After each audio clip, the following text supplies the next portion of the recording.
ሰላም እንዴት ናችሁ? ደህና ናችሁ ወይ? እኔ በጣም ደህና ነኝ አልሐምዱሊላህ።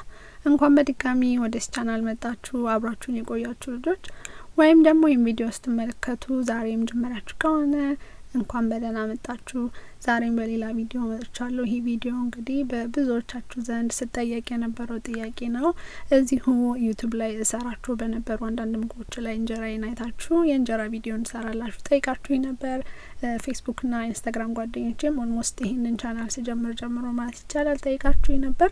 ነገር ግን ያው ባለፈው እንዳልኳችሁ እንጀራ መስራት ለእኔ ቻሌንጂንግ ሆኖብኝ ነበር። ምክንያቱም ቪዲዮ ስትቀርጹ 2-3 ቀን መሆን አለበት ሲቦካ ስታቀጥኑ፣ ከዛ ደግሞ ስትጋገሩና ከልጆች ካልተመቸኝም ነበረ።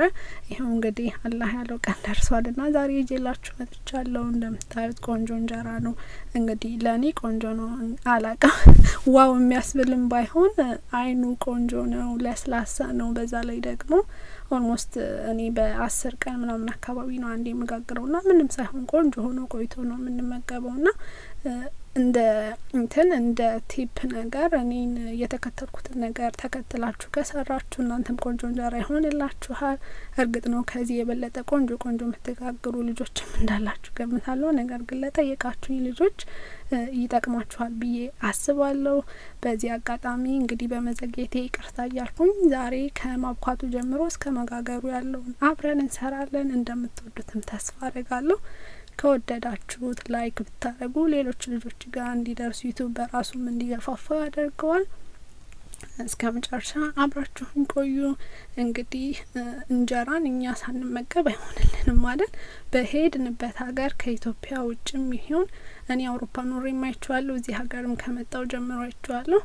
የፈለገ ቢሆን አንዳንዴም ቢሆን እንጀራን በጣም እንግዲህ እንጀራዬ እንኳን ኛውን እያልን ነው እንበላትና ዛሬ አብረን እንጋግራታለን። ወደ አሰራሩ ስንሄድ ጤፉን በመንፋት ነው የምጀምረው። የምጠቀመው ጤፍ እዚህ ጋር ላዩ ላይ እንደምታዩት የዋልያ የሚለውን ጤፍ ነው። ጥቁሩን ጤፍ በመንፋት ነው መጀመሪያው። ጤፋችንን መንፋት አንደኛ ነገር ለምን ይጠቅመናል? ያው ከሱቅ ስናመጣው እዛው ሱቁ ላይ ምን ያክል ጊዜ እንደቆያና ቅም ቤትም አምጥተ ነው ደግሞ በጣም ረጅም ጊዜ ይቆያል አይደል? ምክንያቱም ብዙ ነው። በተለይ ደግሞ ሁሌ ማተጋግሩት ከሆነና ውስጡ አንዳንድ ነገር ካለ እንድናገኝ ያደርገናል። እንደገና ዱቄቱን ደግሞ ስትነፉት አየር ስለሚገባበት ቆንጆ እንዲሆን እንዲያደርግልናልና እኔ የዋሊያን ጤፍ በአያችሁቲን ካፕ አንድ አደርግና ከዛ ከገብስ ጋር ቀላቅዬ ነው የማደርገው። ይህንን ጤፍ ብቻውን ሞክሬው አውቃለሁ። ነገር ግን ቆንጆ አልሆነልኝም። ልክ ከገብስ ጋር እንደሚቀላቀለው አይሆንምና ለዛ ነው የምቀላቀልበት። ከዛ ከባለፈ የተረፈኝ እርሾ አለ ፍሪጅ ውስጥ ነው የማደርገው። ከፍሪጅ ውስጥ አውጥቼ ቅዝቃዜውን በደንብ ከለቀቀ በኋላ ይሄ ላዩ ላይ የሚቀረው ነገር ውሃውን እሱን ደፍቼ ከዛ ጨምራለሁ። እንደምታዩት እንግዲህ እጄን ታጥቤ አሁን እያቦካሁ ነው። እንጀራ እንግዲህ የመጀመሪያው ነገር ቆንጆ የሚያደርገው መታሸቱ ነው አይደል? በደንብ መታሸት አለበት። እንግዲህ ቪዲዮ እንዳይረዝምባችሁ ብዬ በቻልኩት መጠን ጥር ያለው ቆራርጬዋለሁና እንደምታዩት እንደዚህ ስለተቆረጠ ነው እንጂ በጣም በደንብ አሽጬዋለሁና እንዲሁም እናቴ ነው ብዙ ጊዜ ትዝ የምትለኝ የሚቦካ ነገር ሳይና ስናቦካ በደንብ እንደዚህ ቡክት ካላደረግ ነው እንዳያመው ነው ወይ ቀስ እያረጋችሁ የምታቦኩት በደንብ ሹት ትላለችና ያው በደንብ ሹት ለማለት ነው። እና እንዳያችሁት በደረቁ ነው በደንብ ካሸውት በኋላ ወደ ማስቀምጥበት የሊጥ እቃ ገለብጠውና እንደምፈልገው ቀጠን ላይክ የቀጠንም አይደለም የወፈረም አይደለም። አሁን እዚህ ጋር እንደምታዩት እንዲህ መካከለኛ የሆነ አድርጌ ነው ማስቀምጠው። እኔ ሁሌም እንግዲህ ይህንን የማሳያችሁ ቪዲዮ ሁሌም በቃ እንጀራ በጋገርኩ ቁጥር ማደርገው ነውና በጣም ረጅም ጊዜ እንደዚህ ነው የምጠቀመው። በእርግጠኝነት ደግሞ እንደዚህ ከሞከራችሁት የማይሆንበት ምክንያት የለም። አንዳንዴ በእርግጥ እንጀራ አመል አለው እንደየ እንትኑ ይለያያል። አሁን ለምሳሌ ቅዝቃዜ ላይ የምናደርገውና ሙቀት ላይ የምናደርገው ይለያያልና ያ ደግሞ ባህሪውን እየተከተልን ካደረገን ምንም የማይሆንበት ነገር የለምና አሁን ይሄን ቪዲዮ ስቀርጽ እኔ ቅዝቃዜ ሰዓት ስለነበረ እንደዚህ በደንብ አብኩቼ እንደምታዩት ላዩ ላይ ጥብጥብ አድርጌ ውሃውን ካደረኩ በኋላ ለ5 ቀን ያክል ነው ያደረኩት። ያው ቅዝቃዜ ስለሆነ በደንብ አይቦካም። ነገር ግን ሰመር ላይ ሲሆን በ3 ቀን አድርጌ ጋግረዋለሁ። እና ያው እንዳላችሁበት አካባቢ አድርጋችሁ መሞከር ነው። አሁን እንግዲህ በ5ኛው ቀን ነው አብሲት ላደርግ ነው። በአብሲት ነው የምጋገረው። ይሄ እንትን አብሲት የሚፈልግ አይነት ጤፍ ነውና እንደዛ ሳደርገው ቆንጆ ሆኗል። እኔ በሌላ አገጋገር ይሄ ልክ ልጋገር ስል ዱቄት ጨምሬ ምናምንም አድርጌዋለሁ። እንግዲህ እዚህ ሀገር ስትመጡ አስተማራችሁ ዘመድ ነው አይደል? ብዙ ሰው ይሄንን አድርግ ይላልና እውነት ለመናገር የሁሉንም ሰው ተሞክሩትና ብላችሁ የራሳችሁንም ነገር ፋይንድ አውት አድርጋችሁ ኤክስፐሪመንት ሰርታችሁ ነው እንጀራው የሚሳካና አሁን እንዲያውም በጣም ቆንጆ ነው። እኔ ከኢትዮጵያ በወጣሁበት ሰዓት ዩቲዩብ ላይ ስለ እንጀራ አሰራር የሚያሳይ አልነበረም። አሁን ግን በጣም ብዙ ስላለ ገና ከኢትዮጵያ ሳይወጡ ሁሉ ይመስለኛል እንጀራ መጋገርን ለምደው የሚወጡት የዚህ ነገር እንጀራ አገጋገር ማለት ነውና ከዛ እንደምታዩት ለአብሲት ያደረኩትን ውሃ መጠን አይታችኋል። እንግዲህ የሁሉንም መጠን እንደ ቤተሰባችሁ ብዛት እያደረጋችሁ የሞከራችሁ ነው የምታደርጉትና ከዛ አንድ ጭልፍ አደረግኩና አብሲት አፈላለሁ ማለት ነው። እዚህ ጋር እንዳያችሁት የእንቁላል መምቻ ብትጠቀሙ በጣም ቆንጆ ነው፣ እንዳይጓጉልባችሁ ያደርጋል። ምክንያቱም አንዳንዴ ይጓጉላል አይደል? እንዳይጓጉል እንደዚህ ብትጠቀሙ ካላችሁ አሪፍ ነው። አለበለዚያ ያው ኖርማል ማማሰያም ቢሆን ያለ ማቋረጥ መማሰልና ማዘጋጀት ነው። እንግዲህ የእንጀራ ፕሮሰሱ ረዘም ቢልም ደግሞ ወርዝ ያረጋል። በዛ ላይ አንዴ እንደምንም ጋገረን ካስቀመጥ ነው ቆንጆ ስለሚሆን ኦልሞስት እንደዚህ በደንብ ሲንተከተክ አወጣዋለሁ። አሁን እንግዲህ አብሲታችንን እንዲቀዘቅዝልን አስቀምጠን ሊጣችንን እናዘጋጃለን ማለት ነው። ቅድም መጀመሪያ ላይ ትንሽዬ ውሃ አድርጌ ነው ያቀጠንኩትኝ ለአብሲት ለማስገባት ያክል የሚሆን። አሁን በምፈልገው አይነት አቀጣጠና አቀጥናለሁ። እኔ እንግዲህ ወፍራም እንጀራ አልወድም ወይም ቀጭንም አይደለም፣ እንደዚህ መካከለኛ የሆነ እንጀራ ነው። አብሲታችን በደንብ ቀዝቅዞልናል። አሁን ከዛ እናቀላቀላለን ማለት ነው። በነገራችን ላይ ለምን እንደሆነ ባላቅም የኢትዮጵያን አብሲትን የማቀው ወዲያውኑ ይደረግና ክትት ተብሎ ተቀላቅሎ በጣም ቆንጆ እንጀራ እንደሚጋገር ነው። እኔ ጋግሬ ባላቅም ኢትዮጵያ እንደዛ ነው የማቀው። እዚህ ሀገር ደግሞ በተቃራኒ ነው። በደንብ አብሲቱ በትኩስ ምናምን ከከተታችሁት ቆንጆ አይሆንም እና እንዲቀዘቅዝ ከጠበቃችሁት በኋላ በደንብ በዛው በእንቁላሉ መምቻ እናቀላቅለውና አሁን ብሌንድ እናደርጋለን። ይህን ብሌንድ ማድረግ እንግዲህ አንድ ዘመዴ ነች ከነገረችኝ በኋላ ሁሌም በቃ በጣም ተመችቶኝ የማደርገው። የሚገርማችሁ ነገር ለአይኑ ቆንጆ እንዲሆን የሚያደርጋል። እየመታችሁት ስትሄዱ ብሌንድ ስታረጉት እንደዚህ አረፋ ነገር እየሰራ ይሄዳልና በዚህ አጋጣሚ እንግዲህ ሸምሱ ቴንኪዩ ብያለሁ። ይህን ቪዲዮ እንግዲህ ስታዩ ያው ያንቺ ውጤት ነው ማለት ነው ይሄ። ከዛ በደንብ እንመተዋለን። ብሌንደር ከሌላችሁ በጁሰር ማድረግ ትችላላችሁ። በጁሰር ውስጥ እየከተታችሁ መምታት ማለት ነው። ኦልሞስት እያያችሁት ነው ምን ያክል አረፋ እየሆነ እንዳለና እንደዛ በደንብ መትተን ብዙ ጊዜ እኔ እንጀራ ስጋግር ጠዋት ላይ እንደዚህ አብሲቱን አደርግና ከሰዓት ነው መጋግረው። ኦልሞስት ወደ 6-7 ሰዓት ኩፍ እስኪል እጠብቀዋለሁ። እናንተ እንግዲህ እንደተመቻችሁ የጠዋት ሰው ከሆናችሁ ማታ ላይ አብሲት ከታችሁ ጠዋትን መጋገር ትችላላችሁ። እንግዲህ እኔ በጠዋት ተነስቼ ማጋገር ልምዱ ስለሌለኝ ነው። ብዙ ጊዜ ደግሞ እንጀራ ስጋግር ከጎን ወጣወጦች ምናምን መሰራራት ያለብኝን ነገር መጨራረስ ስለምፈልግ ሁሌም ከሰዓት በኋላ ነው መጋገረው። ከዛ በደንብ እንደዚህ ከመታውት በኋላ ቼክ አረጋዋለሁ እንደምፈልገው አይነት ቅጥነት እንደሆነልኝ ወይም እንዳልሆነልኝ። ምክንያቱም እንደምንፈልገው አድርገን ነው መተው ያለብን። ውሃ ቢበዛና በኋላ ብናጠለው ይሻላል እንጂ በኋላ ምንም አይነት ውሃ መጨመር አንችልም፣ አለበለዚያ እንጀራው ይበላሽብናልና በቃ የምፈልገውን ያክል ነው ብዬ ሳስብ እንደዚህ ጥብጥብ አድርጌ ከድኜ ለ6-7 ሰዓት ራሱ ኩፍ እስኪልና ውሃውን ወደ ላይ እስከሚያቀር ድረስ እንጠብቀውና እንጋግራለን ማለት ነው። እንግዲህ መቼም እንዳልሄዳችሁ ተስፋ አረጋለሁ። ይሄ ቪዲዮ ምንድነው ረዘመ ብላችሁ አይኖርጅም ቪዲዮ ማየት በጣም አሰልች ነው። ግን ያው መናገር ያለብኝን ነገር ሳልናገር እንዳላልፍ በሚል ነው እያንዳንዱን ዲቴል። በእርግጠኝነት ደግሞ ጥያቄ የሚመጣል ይሄ እንደዚህ ያደረግሽው ይሄ እንዴት ያደረግሽው የሚል ይኖራልና ያንን ሁሉ ለማሳየት በሚል ነው እንደዚህ ያረዘምኩባችሁ። እንግዲህ እንደምታዩት አሁን ይሄ ከ7 ሰዓት በኋላ ማለት ነው ውሃ እንደዚህ አቀርቧል። ውሃውን በደንብ አጠለዋለሁ። በነገራችን ላይ ይህንን ውሃ አልደፋው ማስቀምጠውና በኋላ ስጨርስ እንዳል እነዚህ ጭልፋዎቹ ምናምን አጣጥብበትና በውሃ ከማጣጥብ በዛው አጣጥቤ እንደርሾነት አስቀምጠዋለሁ ማለት ነው። እንግዲህ ይሄ ቅጥነት ለኔ ቆንጆ ነው እንዳልኳችሁ። ወፍራምም ቀጭንም የሆነ እንጀራ አይደለም እኔ ደስ የሚለኝ የሆነ መካከለኛ የሆነ ከሚወፍር እንዲሁም ቢሳሳ ይሻላል። ወፍራም እንጀራ ነው ያልወድምና ከዛ ወደ መጋገር እንሄዳለን። እንግዲህ የኔ ምጣድ መጋገሬ እች ነች። የብራንዱ ስም ድንገት ማወቅ የምትፈልጉ ልጆች ካላችሁ የሄሪቴጅ ግሪል የሚል ነው።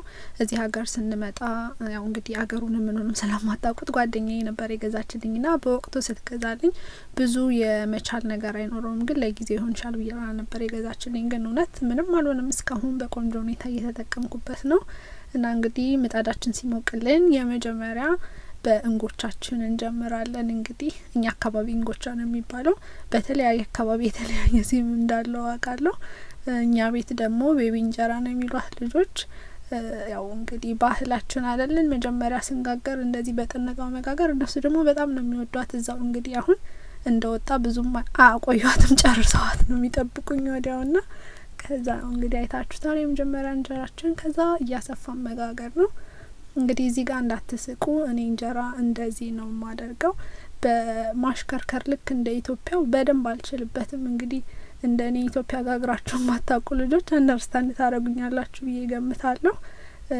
ወይ ክፍት ይሆንብኛል፣ ወይ ከብ መስራቱ በትክክል አይሆንልኝም። ብቻ ግራ የገባው ነገር ይሆናልና ከዚህ ሁሉ ምጣዷም ደግሞ ቀላል ስለሆነች ብድግ አድርጎ ማሽከርከር ቆንጆ ነው። እኔ ከኢትዮጵያ እንደወጣው ነው መጀመሪያ ጊዜ አውሮፓ ስለሆነ ያኖርኩት። አውሮፓ በመጥበሻ ነበረ የምንጋገረውና መጥበሻው ላይ በጭልፋ ደፋ እናደርግና ማሽከርከሪያው እንግዲህ ስቲል አሁን አውሮፓ ያላችሁ ልጆች ምን እያልኩ እንደሆነ ይገባችኋል። እዚህ ያላችሁ ምንድነው የምታወራ እንዳትሉኝ ብዬ ነው። እዚህ አትሊስት ይሄ ምጣድን የመሰለ ምጣድ ባይባልም ያው የተቀራረበ ነገር ይሄ ፒዛ፣ ዳቦ ምናምን ብዙ ነገር የሚጋገርበት ነገር ነውና እንደዚህ ሊጡን አንድ ሳይድ ላይ ደፋ ካደረኩት በኋላ እያሽከረከርኩ መጋገር ነው። በምን ያክል ሙቀት እየጋገርኩ እንዳለ ማወቅ ለምትፈልጉ ልጆች እንደዚህ አይነት ምጣድ ላላችሁ እኔ ከ400 እስከ 450 ባለው ነው የምጋገረው። መጀመሪያ 450 አረገውና ከዛ ቀነስ አርጌ ግን በመሀል አንዳንዴ ትጠፋለች፣ እንደገና አስተካክለዋለሁ። ከዛ ደግሞ በየአንድ እንጀራ በጋገርኩ ቁጥር እከድነውና እየከፈትኩኝ ከዛ ሳደርግበት ቆንጆ ይሆናል። እንግዲህ እንጀራ እንደምታዩት ለኔ ቆንጆ ነው። ገዝቶ ከመብላት 10 ይሻላል። ገዝቶ የሚበላ ነገር ያው እንግዲህ የሚወራውን ነገር ታውቃላችሁ፣ እውነት ይሁን አይሁን የሚያውቁት እንጀራ ጋግረው የሚሸጡት ብቻ ነው። ግን ያው ስትሰሙት ደስ ስለማይል ከዚህ ሁሉ ቤት ጋግሮ መብላት ምን አረገ አይነው። በእርግጥ ከባድ ነው የእንጀራ ፕሮሰስ፣ በተለይ ልጅ ሲኖራችሁ ስራ ስትሰሩ። አሁን ደግሞ ይበልጡኑ ቤት ነው ልጆችን ትምህርት የሚማሩ ምናምን። ግን በሳምንት አንድ ቀን ያውን በሳምንት አይሆንም፣ በሁለት ሳምንት ምናምን አንዴ ደህና ከጋገራችሁና ካስቀመጣችሁ በጣም ግልግል ነውና እንደዚህ ያደረጋችሁ ብሉ ላችኋለሁ። እንደወደዳችሁትም ተስፋ አረጋለሁ። አሁን እንግዲህ ይህን እንጀራ አይኑን እያያችሁ ነው። ከዚህ ደግሞ ሞር የበለጠ ከፈለጋችሁ ይህንንም ከአንድ ዘመድ የተማርኩትን ነው ማሳያችሁ። እኔም በራሴ ያነበብኩት ብዙ ነገር አለ። ቤኪንግ ሶዳ ያው ኬክ ላይ ምናምን የምንጨምረው፣ በእርግጥ ለብዙ ነገር ነው ቤኪንግ ሶዳ የምንጠቀምበትና ምን ያክል እያደረግኩ እንደሆነ እዚህ ጋር ለማሳየት እየሞከርኩ ነው። በጣም ጥንድ እንዲህ በቃ በቁንጥጫ የምትሆን አንዴ የምጋገርበት ሊጥ ላይ አድርጌ ያው ልዩነቱን ላሳያችሁ ነው እንጂ ባታረጉበት ራሱ በባዶ ቆንጆ ነው የሚሆነው። ነገር ግን ይሄማ ምን አይን አለው ለሚል ሰው ሞር አይን ከፈለጋችሁ ለአይን ነው፣ ለሌላ ምንም ፐርፐዝ የለውም። እና ያን አድርጋችሁ ማድረግ ትችላላችሁ። በእርግጥ ይሄን እኔ አድርጓ አታድርጓ አልልም። እኔ ግን አንዳንዴ አይኑ ድንገት ላይክ ስቲል ሳቲስፋይ ማያረገኝ ከሆነ ጨምርበታለሁ። እናንተ ደግሞ የራሳችሁን ሪሰርች አንብቡ፣ ክሮስ ቼክ አርጉ። ማንኛውም ኢንተርኔት ላይ የሆነ ነገር ስታዩ ለጤናችን ብላችሁ የምትሰጉ ከሆነ ወይም እንዴት ይሄ ነገር ይሆናል ብላችሁ የምትሉ ከሆነ አትሞክሩ ነው የምለው። ምክንያቱም አንዳንዴ you never know like ይሄ ከካሜራ ጀርባ የሆነ ነገር ስለሆነ ሪያሊቲውን ሊያጠራጥራችሁ የሚችል ሰዎች ልትኖሩ ትችላላችሁ። ይሄ ብቻ ሳይሆን በብዙ ነገር ያው ወደ ሌላ ርዕስ አልግባባችሁ፣ ግን እኔ እጠቀመዋለሁ። ምንም እንትን ያለ ነገር አይደለም። ጤና እንትን ላይ የሚያመጣብን ነገር የለም። እናንተ እንዳማራጭ ነው እንግዲህ እንጀራውን እያያችሁ ነው። አይዶን ነው ልዩነቱ ራሱ ካሜራ ላይ ይታያችሁ አይታያችሁ አላቅም፣ በአካል ግን ይለያያል። ይሄኛው ሞር እንደዚህ አይኑ ይበዛል ከዛኛው ይልቅ ማለት ነውና ከፈለጋችሁ እንደዛ መሞከር ትችላላችሁ። ያው ቤኪንግ ሶዳ ማለት እንግዲህ ኬክ ምናምን ስንሰራ የምንጨምረው ነገር ነው። ከዛ በቃ እንደዚህ ነው እንግዲህ ትንሽም ቢሆን የሆነ ነገር እንዳገኛችሁ ትንሽም እንደጠቀማችሁ ቆንጆ እንጀራ የምትጋገሩ ደግሞ ይሄማ ምኑን እንጀራ ሆነ እንዳላችሁ ተስፋ አደርጋለሁ። ስለተከታተላችሁኝ በጣም በጣም በጣም አመሰግናለሁ። ሌላው በዚህ አጋጣሚ ልነግራችሁ የምፈልገው ነገር እዚህ ውጪ ሀገር ተሰደን ስንኖር በተለይ እናት ስንሆን ካጠገባችን ሰው ከሌለ ሄልፕ የሚያደርገን ሰው ከሌለ በወሊድ ጊዜ ደግሞ ብዙ ቻሌንጂንግ የሆነ ነገር አለ። ሲጀመር ራሱ ልጅ የሚለው ነገርም አንድ ኤክስትራ ስራ ነው። ከዛ በላይ ደግሞ ማብሰሉም ሌላ ነገር ስለሚሆን ለኔ በጊዜው አደርግ የነበረውን እየጠቀመኝ ከእንጀራ ጋር የተያያዘ ነገር ላካፍላችሁ ወደድኩና ላይክ እንግዲህ አሁን እናት ልትሆኑ የቀረባችሁ ልጆች ልታዩትም ትችላላችሁ። ወይም ደግሞ ስራ የበዛባችሁ እናትነት ብቻ ሳይሆን አንዳንዴ ፉል ታይም ምናምን ስንሰራ ስራ ይበዛና ቤት ደግሞ ገብተን ኩክ ማድረግም በጣም ሌላ ኤክስትራ ስራ ይሆንብናልና እኔ ምን አደርግ ነበር በብዛት አንድ ቀን በቃ እንጀራ መጋገሪያ ብዬ እንትንንና ጋግሬ ከቀዘቀዘ በኋላ ያው የጋገርኩትን ቀን ከአራት እንደዚህ ጥፍጥፍ እያደረግኩ በዚህ ፕላክ አድርጌ አንድ ጊዜ የምጠቀምበት ለምሳሌ 2 እንጀራ ነው ብዬ ካሰብኩ ወይም 3 እንጀራ ነው ብዬ ካሰብኩ አንድ ላይ አድርጌ ዲፕ ፍሪዝ ከተዋለሁ በረዶ ቤትና ምንም ነገር ሳይሆን ወር 2 ወር ላጠቀምበት ነበረ። ያው እንግዲህ ማንም ከጎን ሆኖ እንደ ኢትዮጵያ የሚያርስ ወይም አይዟችሁ ምናምን የሚል እንትን የሚል ጓደኛም ቤተሰብም ቢኖር ላይፍ በራሱ ቻሌንጂንግ ስለሆነ ራሳችሁን በራሳችሁ እንደዛ ቴክ ኬር ማድረግ ትችላላችሁ ብዬ ለማለት ነው። በእርግጠኝነት ይሄን ነገር ብዙ ሰው እንደሚያደርገው ገምታለሁ። ካላረጋችሁ ግን እንደዛ አድርጉ ለማለት ነው። ያው እንግዲህ ጋግሬ ጨርሻለሁ። ቅድም ያተረፍኩትን ውሃ እጠቀምበታለሁ ያልኳችሁን ያው እንደዚህ ጥርግርግ አድርጌ አለቃልቅበትና ይሄ ደግሞ ለሚቀጥሉት ከሳምንት ከ10 ከ15 ቀን በኋላ ሳወካ ይሆነኛል። ፍሪጅ ውስጥ አስቀምጣ። እንግዲህ እንዳያችሁት እንጀራችንን ጋግረን ጨርሰናል። እንግዲህ ለሚቀጥሉት 2 ሳምንታት እኔ ላለኝ ቤተሰብ በጣም ከበቂ በላይ ነው። ያው እንጀራ ደግሞ ሁሌም በየቀኑ የሚበላ ነገር ስለማንበላው በደንብ ሆኖ ይበቃናል ለኛ እና እንደዚህ ቆንጆ ሆኖልናል። የጋገርኩ ቀን ያው እንበላና ከዛ በኋላ እማንበላ መስሎ ካሰብኩት ቅዝቃዜ ሰዓት ላይ ስለሆነ ያው አሁን እንግዲህ ያወራዋለሁት በዚህ በቅዝቃዜ ሰዓት ባለ ሁኔታ ነውና ፍሪጅ ውስጥ እንደዚሁ ከተውና ከዛ መጠቀም በመፈልግበት ሰዓት አውጥቼ ራሱን የእንጀራ የጋገርኩበት ምጣድ ላይ ዝቅ ባለ ሙቀት አድርጌ አሞቀዋለሁ። ወይም ደግሞ ከፈለጋችሁ በማይክሮዌቭ ማድረጋችሁ መጠቀም ይቻላል። ሙቀት ሰዓት ላይ ከሆነ ግን እንዳይበላሽባችሁ ያው ሙቀቱ በራሱ በጣም ኃይለኛ ሙቀት ስለሆነ እኔ የምኖርበት አካባቢ የጋገርኩኑ ቀን አስገባለሁ። ቅዝቃዜ ሰዓት ላይ ግን ኔክስት ዴይ ምናምን ባረገው ምንም አይልም። ከዛ ደግሞ ቅድም እንደ ቲፕ ይሆናችኋል ብዬ ነገርኳችሁ ስራ ለሚበዛባችሁ እህቶቼ ወይም ደግሞ ወሊዳችሁ ጊዜ የተቃረበ የሆነ ምግብ ምናምን እንዳያሳስባችሁ ጠንከር እስክትሉ እንጀራ ፍሪዝ ውስጥ ክተቱ ባልኳችሁ ደግሞ ያው የምትፈልጉትን አውጥታችሁ በደንብ በረዶ ከለቀቀ በኋላ በደንብ በረዶ መልቀቅ አለበት። ከነ በረዶ ካረጋችሁት ቆንጆ አይሆንላችሁም። ከዛ እሱንም በማይክሮዌቭ አድርጋችሁ ማሞቅ ትችላላችሁ። ያው በእንጀራ መጋገሪያው ያን ለማድረግ አይሆንም፣ ምክንያቱም ስለሚተጣጠፍ ከአራት ሊሰባበርባችሁ ይችላል። እንግዲህ እንደወደዳችሁት ተስፋ አረጋለሁ። ከወደዳችሁት ላይክ ማድረግ አትርሱ። ስለተከታተላችሁኝ በጣም አመሰግናለሁ። እንግዲህ እንጀራ ስትጠይቁኝ የነበራችሁ ልጆች የኔ እንጀራ ይህንን ይመስላል። በሌላ ቪዲዮ እስከምንገናኝ በያላችሁበት ሰላም፣ ጤና፣ ፍቅር ይብዛላችሁ። ደህና ሁኑ ባይ